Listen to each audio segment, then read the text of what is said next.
Well, hello and welcome back to the Shallow Proclamation. My name is Thomas, and as always, I'm joined by, Paul? and we're watching The Mind Robber, Part 4. It's been a corker of a story so far. Yeah, it's not hard to see why, when they did repeats in the early 90s, this would be a good one to pick. Well, I mean, also what probably helped is that it exists. Why didn't Troughton choose this one for his birthday party? That's a good question. Instead, he chose the story before it. Hey, these guys again. Yeah, back from episode 1. It's the carcass! What? You will come out and put the hands above the head. This is like an early sort of Marvel DC multiverse crossover film, isn't it? Yeah. Zoe is kicking some butt. Yeah. Charlie's Angels. I mean, she seems to have one move that he keeps falling for, which is the throw him over into a roly-poly. It's quite a neat idea to have a fictional character from the future, from Zoe's time. Did you read that back in the 2000s? Oh yeah, I was always reading the Carcass. Yeah, I bet you someone has made it. probably must be a fan fiction. I am the Carcass. Year 2000. Comic strip creation. Pretty lax security there, let's be honest. Imagine if Troughton played the Carcass as well and wore that suit.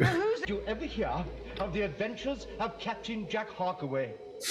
No, I can't say that. He almost said what I thought he was going to say there. My brain is the source of the creative power which keeps this whole operation going. And you want me to take over this unique situation, to take my place. You are here to serve us. There is no alternative. Something quite creepy about the way his voice becomes harsh and robotic. Back this way. It's a book. Back out again. Push. Open. No. It's closing. No.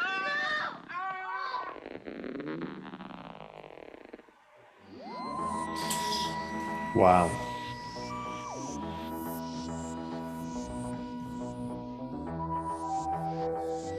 So, cliffhangers, TARDIS exploding, unicorn charging. What was the next one? Gorgon, Medusa, and then being turned into bookmarks.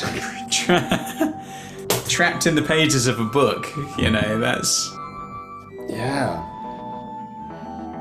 It's great, isn't it? It's that one sort of revealed quite a lot in terms of what's going on, but it didn't feel anticlimactic or dissatisfying. It was like, yeah, this is very clever, actually.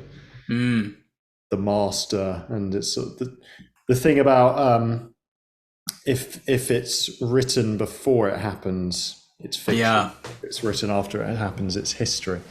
Time can be rewritten. I like, that idea, like you say, if they fell into the trap of what was written, then they become fiction. That's a really neat idea, isn't it? That the sort of how, I think the suggestion is that they are real, of course, but they can become fictional characters if they end up falling in line with what's written about them in advance.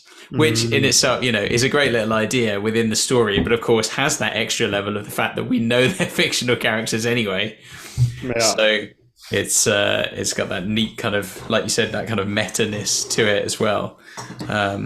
Does that mean that Gulliver could become a real person if he didn't fall, if he was somehow able to break out of what's being written about him?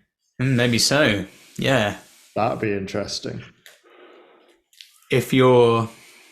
What happens when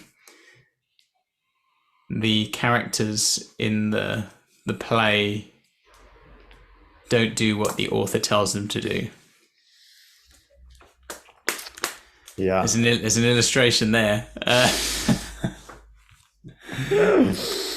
Yeah, but, it's doing a lot, isn't it? This story, it's really pulling out all the stops.